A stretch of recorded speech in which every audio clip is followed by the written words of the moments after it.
Hello, welcome to The Rest is Politics with me, Alastair Campbell. And me, Rory Stewart. And here we go, Rory, another live YouTube. I'm assuming that the technology is working. You seem pretty sharp there. At least my mother, with any chance luck, will be listening. Alastair, so we're a week into the election, and it's kind of very strange, isn't it? There we were coming down on a train, with me trying to bet everyone on the train carriage there wouldn't be an election. Suddenly, bang, there's an election. And now these party machines, which I guess have probably spent months practicing and thinking what they would do, have now unleashed, exploded into this election, and we're a week in. Can I just begin by taking you back to the 97 election and giving us a bit of a sense of what happens in the first week of an election? Do you remember anything about, was it a surprise for you? Did you get much warning on when it was going to happen, or Major ran it as late as he could, didn't he? So you sort of knew when it would happen. Yeah, he ran it as late as he could, which was very, very frustrating and exhausting. We kept thinking, oh, there's your lovely clock. Yeah. We kept thinking that it was going to happen, then it didn't, and then eventually it did. I mean, there is something about it that you've done so much planning. But then stuff happens. And so there's this constant battle between trying to keep on your own strategy and having things, unleashed upon you. So, for example, take yesterday, for example, our poll, everybody's poll has shown that the National Health Service is like the number one, that and the cost of living are the two massive issues for the public. Yesterday would obviously be, they'd obviously decided the first big thing would be Keir Starmer sets out his stall, Rachel Reeves does the economy, then Wes Streeting does a big thing on the health service. Yeah. And that was yesterday. Can I sort of just set the big context? So for listeners, I guess this will be true for Labour now and probably true for you in 97. At least when I was running, for example, for the London mayoral race, we had gridded out for the last, I think, 45 days of the campaign. We had an announcement for every day. We had a different location. We had a different speech. We had a different journalist lined up. And we tried to create a narrative pattern so that there would be a big moment every few days, a smaller moment every other day. Is it a bit like that? Is. Yeah. You've got there's so much, even more so now, I'd say, but so much focus on the leader. So what the leader's doing is massively important. Who your other key campaigner for the media is that day. So like today, it's Jeremy Hunt for the Conservatives. It seems to be Darren Jones, the Shadow Chief Secretary for Labour. So yesterday, and then you, as you say, you're dotting around the country. So for example, it's possible to see at the moment, Rishi Sunak, I think I'm right in saying, seems to be focusing mainly on seats which are already Conservative. That's a very defensive strategy. Keir Starmer kicked off his strategy in Sussex, a very aggressive constituency strategy. That may change, but the plans will all be in place. But then yesterday, I said when we did the first podcast last week after the election was called, there will always be things which come up and surprise you. And not just surprise you because of what the event is, but the extent to which it takes over. So, for example, I suspect Rishi Sunak did not know that Michael Gove and Andrea Leadsom were going to pull out when they did. That would have knocked him a bit off course. Yesterday... So just stop on that before we get on to Labour being knocked off course. That presumably would have meant that in the first 2 days of the campaign, when he was really in his dream, would be getting headlines, bang on the policies he wanted to sell. Instead, the Times will be leading with Michael Gove stepping down and sort of panegyrics to Michael Gove. Is that right? Yeah. So there's partly just sucking up oxygen problem. It's part, yeah, because if you think about what they've tried to do, they've tried to get the focus, first of all, on this national service thing, then on what they call this triple lock plus on pensions. So they've been trying to do that. And on both those occasions, they have managed to land that message, no doubt about that. But at the same time, there's been this other stuff going around. So yesterday, Wes Streeting wants to set out his big plan on health. He's doing a visit with Keir Starmer, out with junior doctors and all that stuff. And Diane Abbott becomes the main story on the news.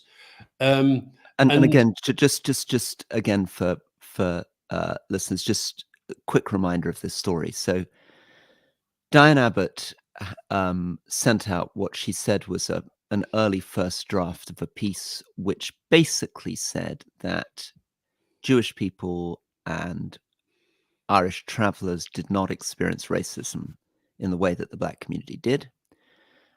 This led to her apologizing, going on an anti-Semitism course, being, I think, suspended from the Labour Party. And the question then was, would she run again? And this became relevant because obviously Jeremy Corbyn, who's basically been thrown out of the Labour Party, is running as an independent against a Labour candidate. And Jeremy Corbyn and Diane Abbott obviously represent the key momentum left, traditional, kind of more radical edge of the Labour movement.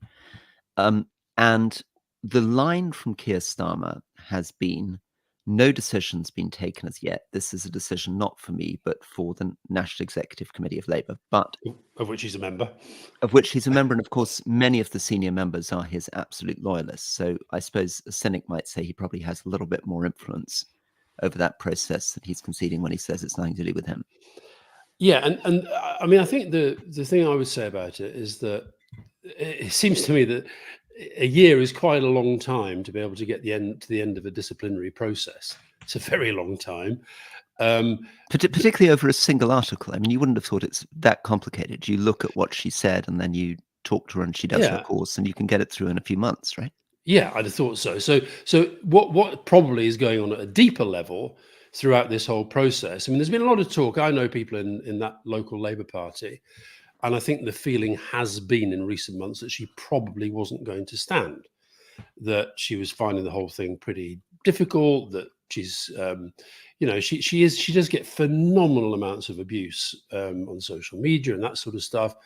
And added to which, probably feeling, look, the Keir Starmer's message is my changed Labour Party, maybe feeling, well, I'm not really part of that.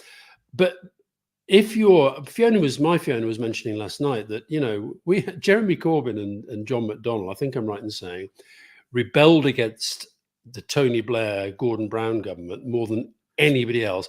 We never thought of kicking them out. You have to sort of manage those situations. Now, the thing about Keir Starmer has been projecting new Labour Party, changed Labour Party, and you couldn't get a bigger symbol of that than Jeremy Corbyn's no longer in the Labour Party. So on that strategy, would it please them for Diane Abbott not to be a candidate? Then probably, because she is, as you say, very much part of that Corbyn set, very much part of the problems that frankly led to the catastrophic defeat of 2019. But at the same time, she is this, she's quite a historic figure, having been the first black MP. She is extremely popular amongst a lot of people in her constituency. And, we were talking on the main podcast this week about Harriet Harman, Margaret Hodge, Margaret Beckett, these kind of giants of the Labour Party, and the respect there is for them stepping down. I think there's maybe a feeling that this is not being handled in the same way. Now, there's obviously been discussions going on between the Labour High Command and Diane Abbott. And it seems to me that something went wrong when somebody, God knows who, briefed, presumably trying to be part of this Keir's Change Labour Party strategy, briefed that she would not be allowed to stand. And then she's all over the place saying, well, what the hell is going on? And it's becoming, the feeling I got from what she said yesterday is that I get the sense that she's thinking about standing as an independent if the Labour Party don't allow her to stand. And I guess if you're Keir Starmer's team, it's annoying because the main reason it's annoying is that it's taking the oxygen out of Wes Streeting being able to do big announcements on the NHS which aren't being properly covered. It's not really necessarily that you're going to lose many votes. I mean, there will be bits of the Labour left that'll be irritated, but they're irritated with Keir Starmer anyway because of Jeremy Corbyn and because of Gaza. And they think that he's sort of betrayed them anyway, and that Labour's being, and we'll get onto this, Labour's being too tight on things like tax and spend. Yeah. So he's not going to worry too much about that, and he's not going to worry too much about the Tory voters because, in fact, the Tory voters aren't very fond of Diane Abbott anyway, and therefore him having an argument with Diane Abbott, probably helps him a little bit with them. So it's largely that it's a distraction from the policy that he wants to land, right? It's also you've had a sense of the Conservative Party being kind of all over the place, very factional, very divided, and of their campaign getting off to a bad start. And you've had a sense of Labour being absolutely rock solid and their campaign getting off pretty solidly. So it sort of chinks away at both of those things. I agree with you. I think ultimately this plays this plays to those who actually want Keir Starmer to be projecting a changed Labour Party. I guess having a row with Diane Abbott maybe helps on that. I don't think it helps overall, because it just gives you that sense of, well, who's got a grip here. And I thought it was very interesting. I don't think it worked, but Jeremy Hunt, who was being interviewed on the Today programme this morning, he'd obviously been told, because he sort of said, one final point, if I jumped in at the last, and it wasn't even what they were talking about. But he said, if Keir Starmer can't deal with Diane Abbott, what's he going to be like with Vladimir Putin? I just thought this right. Kind of slightly pathetic, but the fact that he's doing it shows that they hope this little chink. One other thing on that, Rory, it was slightly nauseating yesterday to see the Tory party chairman, Mark Spencer, the chief whip, the former chief whip, standing up and sort of trying to be the big friends of Diane Abbott. And I was thinking, if these people are fans of Diane Abbott, how about giving back the £10 million they took from the guy who said that he wanted somebody to go out and shoot her? So it just, the whole thing added to which, maybe we should talk about this economy stuff now. It just is starting to feel like a very, I don't know, very traditional sort of, bang campaign. And very, very, very sort of, Richard, just before we get on to the economy, can I just give us a sense briefly of the first week of your Labour campaign in '97?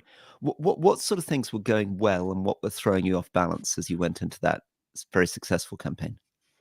I mean, from memory, I think the first visit we did was to Gloucester. And again, a bit like Keir, it was saying there's no-go areas. And we did have a very... Gloucester, currently a Tory seat at the moment, with Richard Graham as the MP. Yeah. And probably, again, somewhere that Labour may be quite hopeful. And we did have a bit of a stroke of luck, because on that first visit, that was the day right at the start of the campaign that the Sun came out for Labour, the Sun newspaper, as opposed to which presumably is not just great in terms of Sun readers, but also created a story in and of itself, because exactly. All the other newspapers were like, "This is crazy. The Sun's come out for Labour."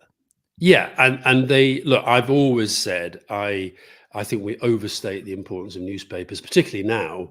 I know you sent me a message yesterday. Blimey, the Evening Standard's going from. And the figure, the circulation figure's gone right down. The papers still have just quickly on that. Evening Standard's gone from, when I ran in 2019 to be Mayor of London, there were 850,000 daily readers of the Evening Standard.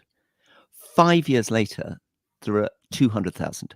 Wow. It makes complete difference to local democracy. If you were running now as an independent for London, you simply don't have a newspaper to cover these issues in the same way. And they're going from a daily newspaper down to online and weekly. So basically, the Evening Standard's finished and over. And and it's a big. I mean, I know you don't like doing journalist indoor baseball, but it is extraordinary, because it also is a big significance for journalists, their incomes. People were saying that they used to be able to pay their month's rent on writing a feature article for the Evening Standard. Now the thing's given out free, and now it's not giving out at all. And actually, that's a problem. Just to be serious for a moment. I mean, you and I do this show, but we are partly reliant on the incredible work done by journalists and newspapers and radio and television for a lot of the basic research and stories. And as their income streams collapse and their advertising revenue collapses, the general knowledge of not just the public, but of commentators is going to collapse with them. There'll just be less reporting on London, won't there? Just as there are as we talked about in the past, on other regional issues. No, and also, I mean, we talked, I think, on the podcast or the Q&A last week about the risk to local democracy of people just not being properly informed. And if you're not having a really seriously informed debate across the media, added to which, and this actually, I think, leads me on to what I think the Tories are up to at the moment, what their kind of overall communication strategy is. I don't think they really care about having their policies ripped apart on the radio and the television. I think they're just landing very big, bold messages. So like today, they're saying Labour has a secret plan to put up VAT. Labour have come out and denied it. But what you can guarantee is that there will be social media advertising going out to those people they think will be swayed by that. So, you know, bring back national service to the appealing to particularly to older people, triple lock on plus on pensions, Labour are going to put your taxes up, Labour are going to do this. And I don't think they care about this sort of scrutiny because they're just landing the message. Yeah. Well, so something very interesting here. We'll get more into this over the next few weeks. So at the center of this, and we'll talk a bit about Labour campaign, but at the center of the Conservative campaign is somebody called Isaac Levido. Yeah. And Isaac Levido is an Australian strategist who made his reputation in Boris Johnson's very successful 2019 campaign. And he's got this, he originally had a theory which was called the 80-20 theory, which was going to be they were going to defend 80 seats and then target 20 opposition seats. That seems to have gone. As you say, if you watch Rishi Sunak moving around the country, not just recently, but actually the Financial Times did an amazing analysis since January. He's almost entirely, he's done an incredible number of visits, like sort of 4 constituency visits a week. The guy gets around, there's no doubt about that. But he's targeting, generally defending these kind of red wall seats with majorities around 10,000, which is obviously worried about.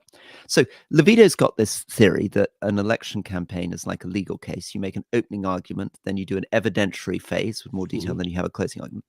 But there's a paradox, and I'd love you to kind of answer this paradox. On the one hand, they are going with stick to the plan, you know, whatever that plan's supposed to be. So safety first, security, stick to the plan, talking about national security. And on the other hand, they're talking about move fast and break things. Let's throw out crazy policies. Let's be the underdog. Let's throw Labour off balance. Let's make that. So presumably there's a problem. You can't be doing both at the same time, right? Well, Labour has a sort of reverse of that because they're actually, both Keir Starmer and Rachel Reeves have used this phrase in the last couple of days, stability is the change. So in other words, we've had utter chaos. We've had Liz Truss, we've had Johnson, we've had 50,000 ministerial changes and all this stuff. Stability is the change. Ah, it's beautiful. So this is sort of mirror of that, but at the same time, they're trying to do the same thing. They're saying that they want you to think that, for example, on the health service, there are going to be more NHS appointments. For example, on mental health, there's going to be mental health support in schools, etc. So they want to say there's going to be change, but on these stable foundations. I thought, by the way, just on Rishi Sunak sort of getting around the place, there is. I want to try and help our viewers and listeners to unpick some of the sort of the stuff that you see that isn't quite what it seems. So I just found it hysterically funny that there's Rishi Sunak, I don't know if you saw this, being filmed walking down a railway platform where there are no other people, wearing his hoodie and a backpack, getting on the sleeper to go to Cornwall. Now, one, he's got rightly a team of close protection people who are normally not meant to be more than a yard away. They've been told, stay out of the shot. Two, there's a busload of journalists who are about to be decamped to get onto the train as well. But the shot was meant to say, this guy's just going around the country on his own with his backpack. And then there was this slightly sad thing, which maybe he didn't quite articulate it right. They interviewed him in Cornwall and said, how does it feel? You know, you've come here on the train instead of being in your private helicopter or your private plane. And he said, yeah, it's really great being on the train. I've taken lots of video and photographs of my kids, almost as though he'd just been on a spaceship. Or he'd never been on a train before. Anyway, but look, give him that. He's got energy and he's getting around. But I think that there's something about, I honestly recommend it. I said this at the time. If I wrote my new European column about it, I said, somebody should make Rishi Sunak listen to the interview that we did with Mitsotakis, the Greek Prime Minister. I listened back to it yesterday for the first time since we were in Athens a couple of weeks ago now. But I listened back to it in the car with Fiona, and we were driving along, and she said, why can't all politicians speak like this? Because if you remember, he was absorbing questions and then answering them in a thoughtful way. And the thing about Rishi Sunak, he's just got this manner that is sort of, he's kind of just, and he's saying the same things again and again and again. And you have to do that, but say them like they're coming out of your brain, not out of a script. And there was a wonderful shot. I don't know if you saw yesterday. There was down in Cornwall. He was doing one of those sort of rather weird things where he's constantly turning around, and sometimes you see his face, sometimes you see his back, and he was face onto the camera, and there was a young woman behind him who was pulling the most extraordinary faces as he was sort of, coming out with his bold plan and his this and his that, and Labour will do this. And I think there's something inauthentic about this kind of constant parroting of the same lines in a way that doesn't feel like they're coming from him. It's very weird, isn't it? And it's something that was very much part of the Cameron core. I mean, it was partly the way in which, well, I suppose it's actually Linton Crosby, the Australian strategist, the day pushed this idea of getting the message out. And I remember when I was an MP doing question time, you'd be sent into training sessions where you'd spend 2-3 hours with people from Conservative Central Office and from Number 10 with a script, and they would practice you on the script. And the people that they liked were people like Liz Truss and Priti Patel, who would literally simply repeat the same line. Priti Patel, I remember in the 2015 election, produced the same set of 7 words 7 times in a 2.5-minute radio interview. Yeah. And I think Rishi Sunak's come from this, and it's very odd because there are many other professions where people will say similar things a lot. And the ones that spring to mind are teachers often have to say similar things a lot. Doctors, priests, right? They're often repeating the same message, but somehow they don't sound like politicians. And I think the difference you put your finger on is that the teacher, the doctor, the priest is at least minimally listening and is able to adjust a little bit to what's been asked and the context, and can reflect a little bit on what they're saying and can put in a bit of a joke. But somehow the politicians, and Rishi Sunak is a key example of this. But I did feel it, unfortunately, a little bit with the Rachel Reeves interview.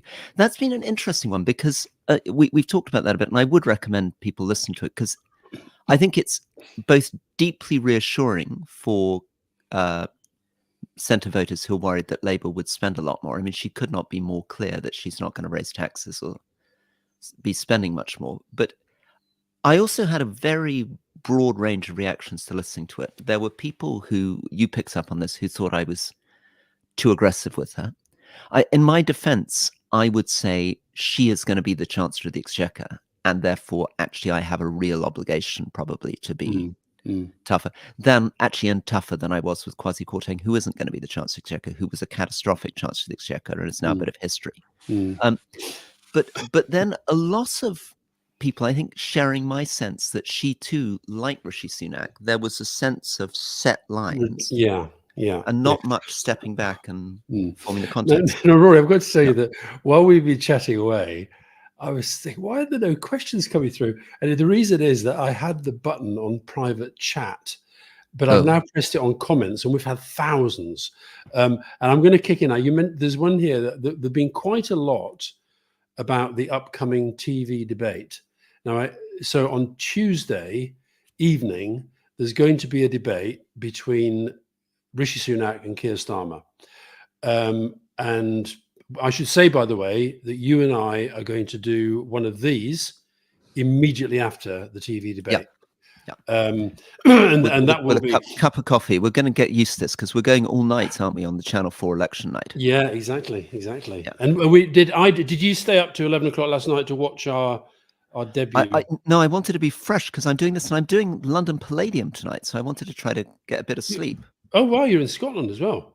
I'm in Scotland now, and I'm rushing down after this to do 2,200 people on the Palladium tonight. So well, make sure you plug the podcast, not just your book. Okay. Yeah. Absolutely. Anyway, Patrick O'Brien here. Nick Clegg received a positive bounce in 2010 post-televised debates. Can you see any outside of the two main parties making similar inroads this time round? I imagine that's why Labour and the Tories have stitched up the first one, so that it's just the two of them. And I've seen very little. I've seen a little bit from the SNP. Saying that this is anti-democratic and that they're the third party, they should be involved. I've not seen much from the Lib Dems. I think these TV debates, they're interesting TV debates, and we can talk about this more when the first one happens. But we spent most of 1997 trying to avoid TV debates while pretending that we weren't. We didn't really see much. Tony was so far ahead. And my worry with TV debates, less so now. My problem with TV debates is that they just give the media an excuse to talk about themselves and talk about the importance of the media, and there's too much of that already.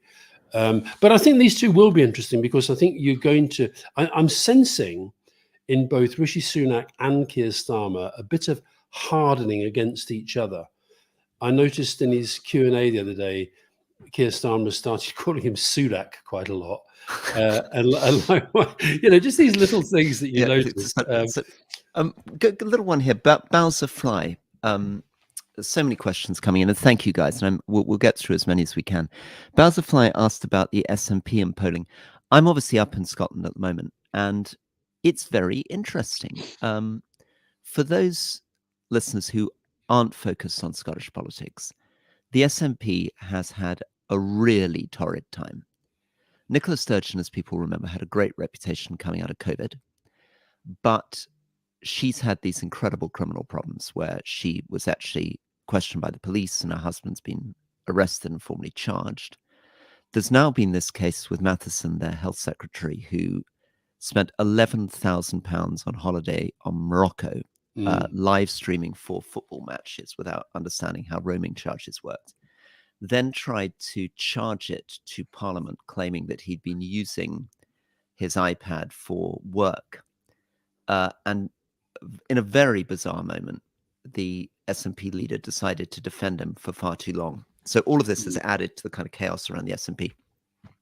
So if you look at the place where I am at the moment, which is Perth and Kinross, on the new boundaries, notionally, the SNP would be about 24,000 votes. The Conservatives at about 20,000 votes, Labour at about 4,000 votes. So not a place that would be a Labour target. And in fact, that's the story of Scotland. All 6 seats which the Conservatives hold, SNP are number 2. All 6 seats that the Conservatives are targeting, SNP are number 1. So actually, in an odd way, there's a Labour SNP fight, and then there's a Conservative SNP fight, but there isn't really a Conservative Labour fight in Scotland. Interesting. And I think what we'll find here is that the SNP vote very depressed. Many people saying on doorsteps. I was talking to Luke Graham, who's the Conservative candidate here for some time, and he was finding on doorsteps there's still a loss of residual support for independence, but it doesn't feel like an independence election. No. So people saying, my heart's with independence, but I'm frustrated with the health service, I'm frustrated with education. Of course, the Conservatives are hoping that may help them.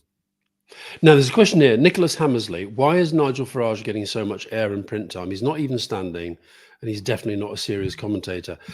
I mean, look, I do find this absolutely extraordinary.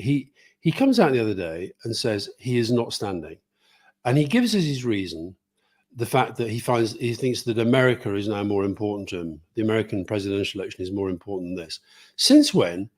He has barely been off the airwaves. Now, Nigel Farage is a very good communicator, and he's a very, very effective populist, by which I mean, this is something that Mitsotakis said, where basically he exploits problems to his own political advantage. But what on earth? I don't know if you saw it, Geeta Gurumurthy, who is a presenter on the BBC, and she was forced to apologise on air by a BBC management that can't even have had a discussion with her, because it was while she was still presenting the programme. She was forced to apologise because she said, after they'd covered live this guy who is not a candidate, they covered live his speech in Dover about small boats, immigration, Rishi Sunak's failed, etc., and where he talked about invasion, he talked about all the sort of usual stuff that he does. And she came back. So he's had this uninterrupted, his platform on the BBC, and she comes back and says, so there's Nigel Farage with his usual his customary inflammatory rhetoric. She's forced to apologise. Now, she could have phrased it better, maybe, live television. Customary inflammatory rhetoric is a statement of fact about Nigel Farage. And then, as if that's not bad enough, she has to apologise by a management, as I say again, they cannot possibly have had a discussion with her. I later discovered, if you look at they didn't even watch the whole speech. before telling her to apologise. And next thing, we've got the first question time of the election campaign coming up. BBC Question Time, the programme which frankly made Nigel Farage. And guess who's on it? Wes Streeting, fair enough. He's the Labour Shadow Health, and he's a candidate. Damien Hines, fair enough, not top flight Tory, but he's a serious guy and he's a candidate. They've then got Nigel Farage, Piers Morgan, and the Bishop of Dover. In other words, totally playing in to the Farage agenda. You might as well just say, let's just have an immigration special because Farage has said that's what this election's about. Let's get on to just something coming off the back of that, which is we've got a lot of questions here. I've seen probably 30, 40 coming in about Farage. And this relates a little bit to the Restless Politics opinion poll that we put out this week.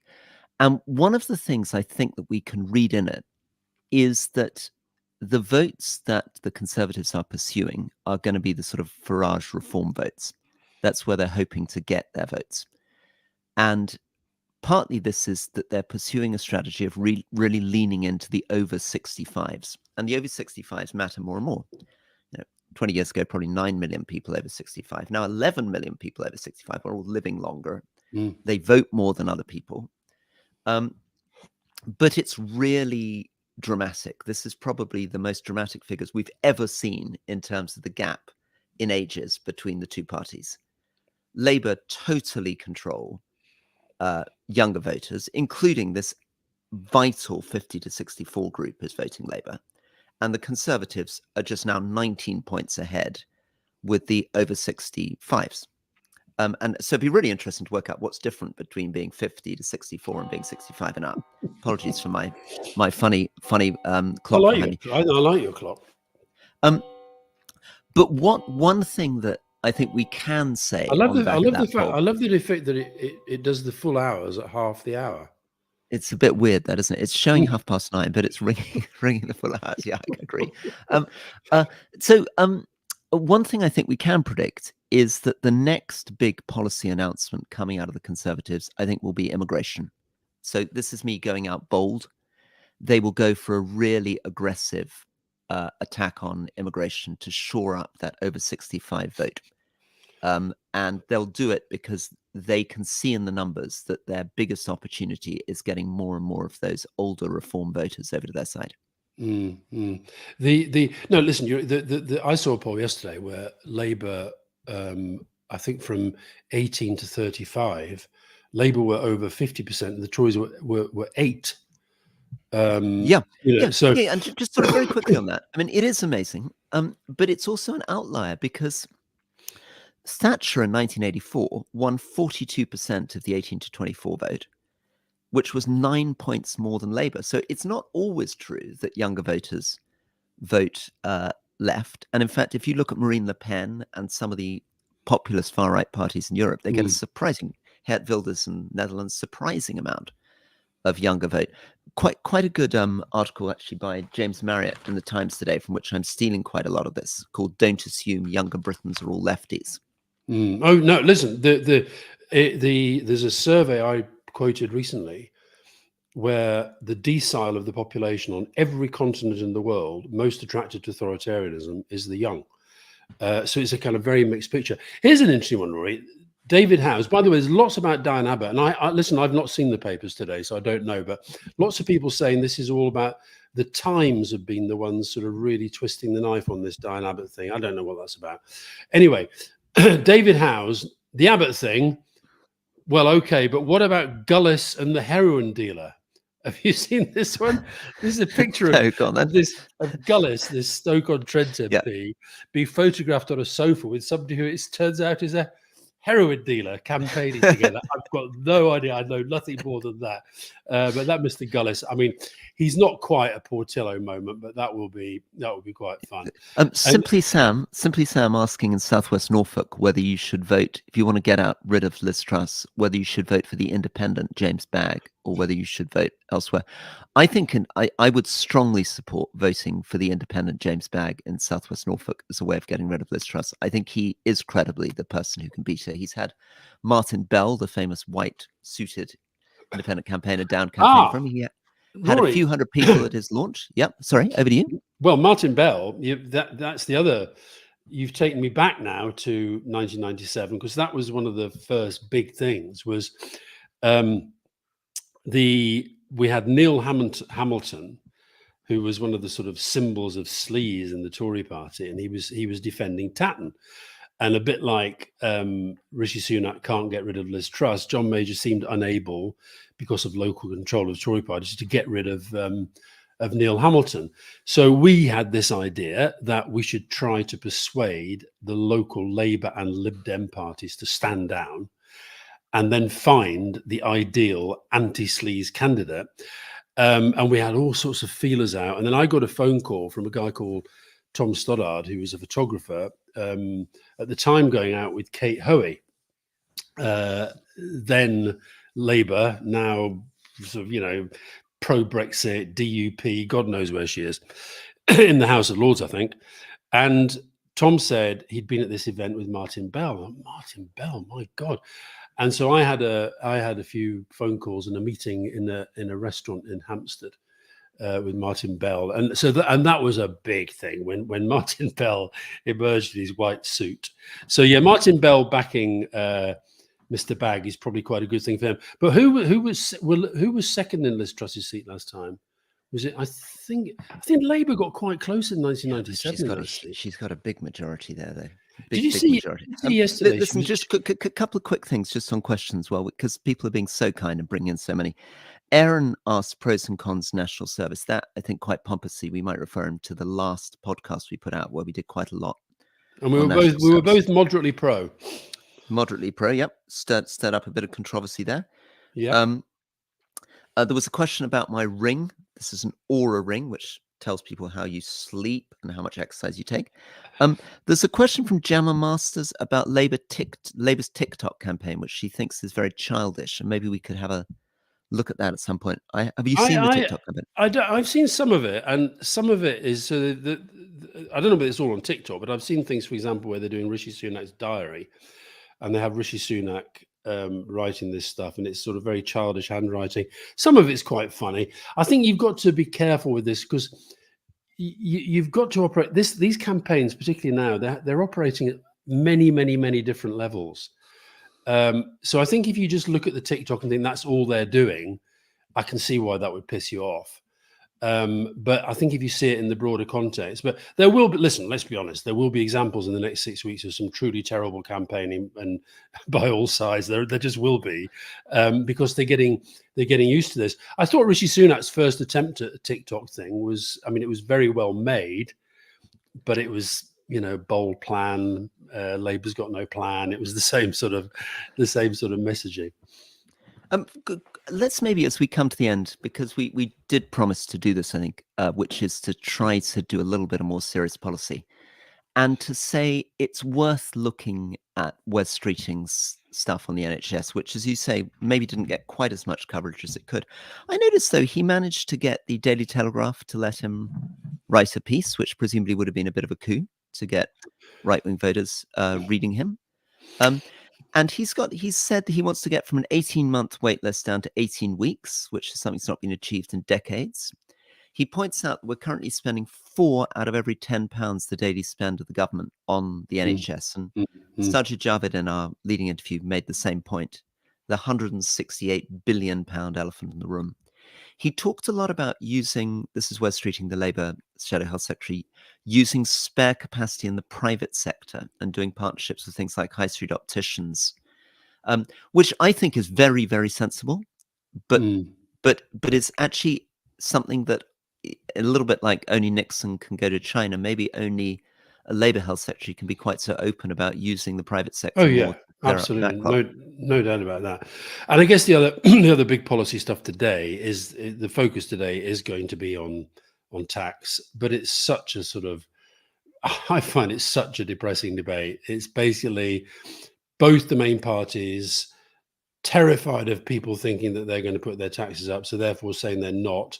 And I think people should listen to Paul Johnson at the IFS, the Institute for Fiscal Studies. He's essentially saying if you look at the actual numbers of the plans that are already there, then we are facing some very, very, very, very tough choices. Yeah. And we're getting him on, aren't we? And he basically says you can either spend less or tax more or borrow more. Those are only three choices. And when your public services are an absolute crisis, yes, of course, you can reform these services, but in the short term, you're going to have to put some money in because the reforms take time. And you've got to have a financial cushion while you reform. Yeah, maybe eventually you can reduce costs in the NHS and education, but goodness gracious me, you need money in the short term. So that'll have to be taxes up or more borrowing. And of course, the Conservatives are understandably, going very, very tight on this stuff and announcing ever more restrictions and cuts on public spending. And as you say, Labour's response is to say there's not going to be a cigarette paper between us and the Tories on this stuff. We're also going to say no rise in income tax, no rise in VAT, and that we're going to get the money from growth, basically. Yeah. Listen, let's close on this because I know how much you Tories like Trollope. One of those authors who nobody ever reads. They only reread Trollope. You always reread Trollope. But David has sent in a quote from the Duke's Children. Canvassing is not a pleasant occupation.